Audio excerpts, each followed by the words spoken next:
What is it, she said. Isn't there any ferry or boat that takes people over to B now, she said. Now this was being said by Eliza. Eliza ने ये बोला तो उन्होंने reply किया वहाँ की जो hostess थी कि no indeed said the women, no यहाँ पर कोई बोट नहीं है. Right now the boats have stopped running.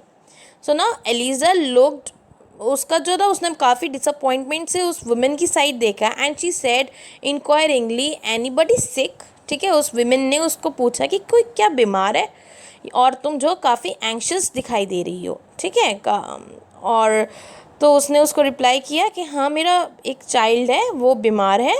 And मैंने जो है I never heard of it till last night and I walked quite a bit today. और मैं काफ़ी आज जो है चल कर आई हूँ, यहाँ तक इतनी दूर तक आई हूँ और मुझे इसके बारे में बिल्कुल भी पता नहीं था. I was not aware of it in the hope of getting into the ferry. और मैं जो है इतना लंबा चल कर आई हूँ सिर्फ इस होप में कि मैं जो हूँ अपनी मंजिल तक पहुँच जाऊँगी, just as in case of that ferry, कि फेरी की हेल्प से जो है मैं अपनी डेस्टिनेशन तक पहुंच जाऊंगी. और मैं अवेयर नहीं थी और मैं इतना काफ़ी लंबा जो है चल कर आ चुकी हूँ. Now that hostess is saying well now that's unluckily said the women whose motherly sympathies were much aroused. I am really concern for you. ठीक है, क्योंकि उसने सोचा कि ठीक है ये एक मतलब लेडी है, इतना उसने ट्रबल लेकर यहाँ आई, इवन उसका बेबी जो है काफ़ी सिक है, तो उसने जो है मदरली सिंपथाइज़ किया उसको और वो बोली कि मैं तुम्हारे लिए काफ़ी कंसर्न हूँ, काफ़ी परेशान हूँ, तुमने मुझे बताया सब कुछ. तो ना she saying well take him to into this room. अब वो कहती है एलिजा से कि आप जो अपने बेबी को इस रूम में लेकर आओ. Opening a small bedroom where stood a comfortable bed. There was a comfortable bed and Eliza laid the boy upon it and hold his hand in her till he was fast asleep. जब तक वो सोया नहीं, तब तक वो गहरी नींद में नहीं आया, तब तक उसने उसका जो है हाथ पकड़ रखा था एलिजा ने. ठीक है, for her there was no rest. और वो जो थी वहाँ पर रेस्ट नहीं कर पाई. As a fire in her bones, he thought of the pursuer urged her on, and she gazed with longing eyes on the swollen water that lay between her and liberty. Swollen कहते हैं bad tempered को. फिर means about 3/4 of an hour means 3/4 of an hour.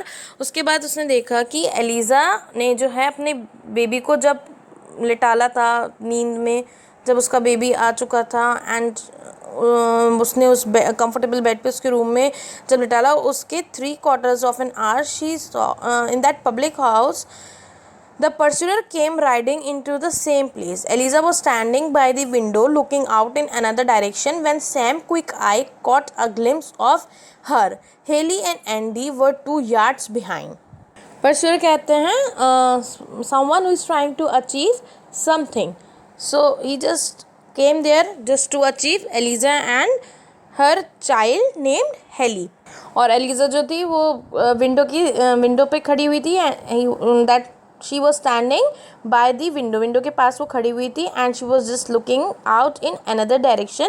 जब Sam की जो है नज़र पड़ी एलिजा पे and he just caught a glimpse, उसको एक glimpse लगा एलिजा का. ठीक है, और हेली और एंडी जो थे वो वहाँ पे थे. that were the 2 yards behind. Okay, वहाँ से वो 2 yards पीछे थे. And 1,000 lives seems to be concentrated in that moment for Eliza. Her room opened by a side door to the river and she caught her child and sprang down the steps toward it. She just took out her child and he just sprang down the steps towards it. The trader caught a full glimpse of it. उसने जो है proper उस trader ने जो है उसको proper देख लिया and she was just disappearing down the bank and throwing himself from his horse and calling loudly on Sam and Andy. And he was after her like a hound after a deer. Okay, in that dizzy moment,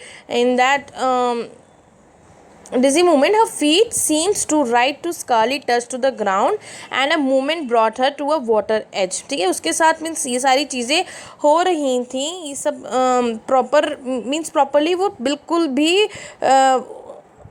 पता नहीं चल रहा था उसको कि उसको next point पे उसके साथ क्या हो जाएगा, but she just moving forward, means वो बहुत बस ट्रॉट करती हुई आगे बढ़ रही थी. She was just not looking behind and she just grab his child and her child into her arm and then he start moving forward.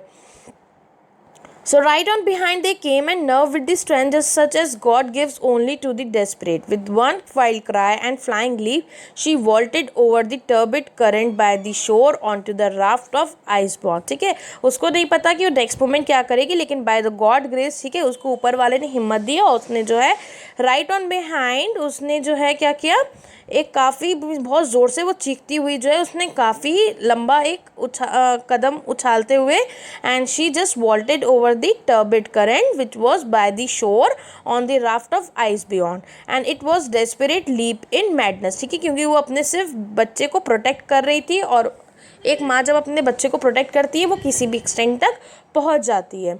So the huge green fragment of ice on which she was alighted that cracked and creaked as her weight came on it. ठीक है, वो crack हो चुकी थी as जब उसने बहुत लंबी एक डाइव वहाँ पे काफ़ी लंबा स्टेप लिया and he just didn't thought कि नेक्स्ट मोमेंट क्या होगा उसके लिए, और वो जिस आइस के फ्रैगमेंट पे आई वो भी वहाँ पे जो है टूट चुका था, एक क्रैक हो गया था उसमें भी, क्योंकि जब वो उसका और क्रीक हो गया था as her weight came on it. But she stayed there for not a moment, लेकिन वो एक मिनट भी वहाँ पे रुकी नहीं.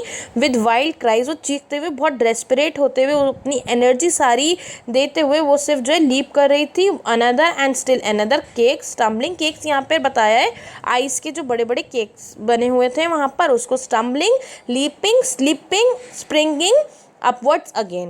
Her shoes were gone, her stockings cut from her. ठीक है, क्योंकि उसको पता नहीं था कि मीन्स वो किस तरीके से मूव ऑन कर रही है, लेकिन वो सिर्फ अपने बच्चे को प्रोटेक्ट करने के लिए चलती गई और उसके शूज़ भी जो थे वो नहीं बचे थे और उसके स्टॉकिंग्स भी कट चुके थे.